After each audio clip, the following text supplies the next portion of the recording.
Salut à tous, bienvenue sur la chaîne Sandrotech. Ici, nous parlons de tout ce qui est programmation, tout ce qui est nouvelle technologie. Si vous êtes nouveau sur cette chaîne, n'oubliez pas de vous abonner et d'activer la cloche de notification. Aujourd'hui, nous allons découvrir les migrations en Laravel. D'abord, la migration,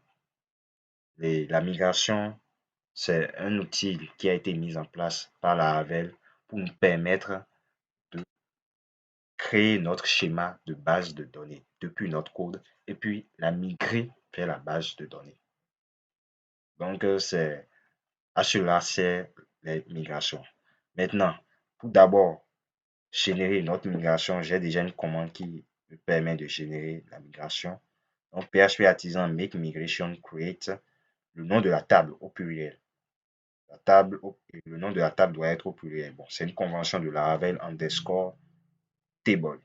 Donc, je vais coller ça et je vais faire un exemple, vous allez voir. Bon, ici, j'ai fait une petite modélisation là. Et nous allons créer la table post. Laravel a déjà par défaut la table user, donc nous allons créer la table post. Et ici, bon, la relation est de type 1 à plusieurs, ce qui veut dire que dans la table post, nous aurons l'identifiant de l'utilisateur. Donc, sans plus tarder, on va exécuter notre migration. Mais avant de l'exécuter d'abord, on doit d'abord mettre le nom de la table au pluriel. Donc, notre migration a été déjà créée. Maintenant, ici, bon, je vous explique rapidement. Table ID, c'est l'idée de la table. Table timestamp, ce sont les dates d'ajout ou de modification de l'enregistrement. Donc, si vous avez ajouté un enregistrement, le created add va mettre la date et puis l'heure en même temps. Mais si vous avez modifié un enregistrement, le updated add sera activé. Et il va mettre l'heure de la mise à jour et puis la date aussi. Donc maintenant, on va regarder rapidement nos attributs. Nous avons le titre qui est de type string. Donc, je fais table string titre. Bon, le string en base de données, ça fait un varchar quoi. Et la taille par défaut, c'est 255. Maintenant, ici, quand on prend la description, étant donné que c'est un test long, ça serait un type test. Bon, les types que je vous donne là, il y en a plein sur la documentation. Donc, si vous consultez la documentation, vous allez le voir. Donc, test, je vais mettre description. Bon, ça peut être nullable. Photo URL. Bon, je vais copier. Coller aussi.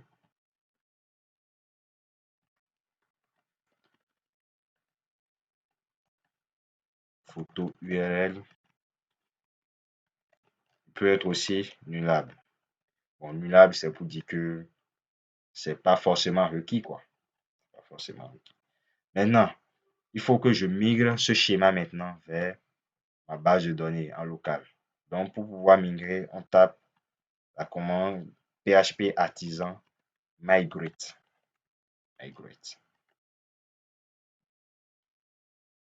Tada! En même temps, c'est déjà migré vers notre base de données. Donc, on ira vérifier.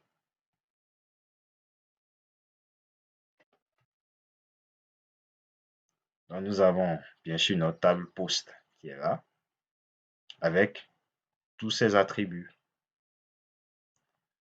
Bon, maintenant, il y a un petit souci ici. On a oublié d'ajouter la colonne User ID. Maintenant, comment pallier à ce problème? Est-ce qu'il faut supprimer le fichier de migration et encore reprendre tout à zéro? Bon, ça serait trop fastidieux. Mais heureusement, Laravel nous permet d'ajouter une nouvelle colonne à une table si on a oublié d'ajouter auparavant cette colonne lors de la création de notre première migration concernant cette table. Donc, qu'est-ce qu'on va faire? On va rapidement chercher la commande qui permet de faire ce travail-là. Bon, je vais la copier ici.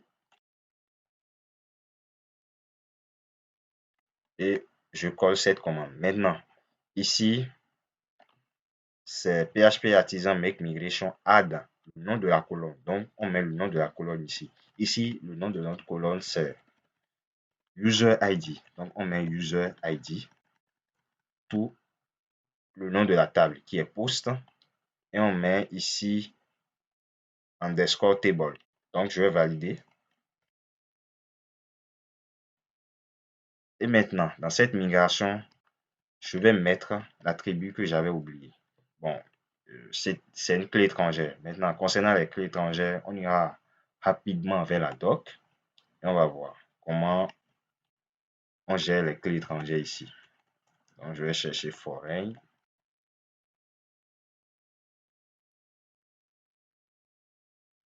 Bon, ici, il y a deux manières de le faire, mais moi, je préfère plus cette manière-là, puisque elle est moins verbeuse. Donc, je vais copier, la coller ici et je vais vous expliquer.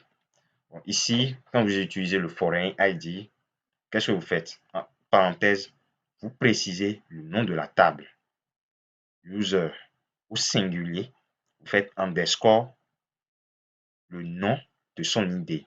Bon, par défaut, dans la table user, c'est ID toujours. Donc, vous ajoutez cette contrainte-là en précisant que, bon, c'est une contrainte ici. C'est à cause de ça, on a chaîné, on a mis constrained. Constrained. Vous précisez que, effectivement, c'est une contrainte de clé étrangère. Maintenant, on va migrer. Je vais faire PHP artisan migrate.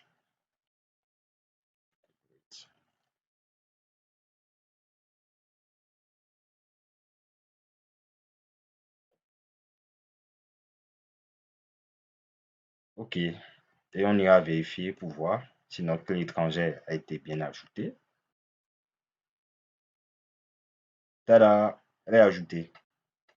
Donc, on a user ID qui est ajouté. Bon, au niveau de structure, on verra bien l'icône de la clé étrangère. Donc, nous voici à la fin de ce tutoriel. Bon, si vous avez des questions, vous pouvez les poser dans le commentaire et je vais y répondre.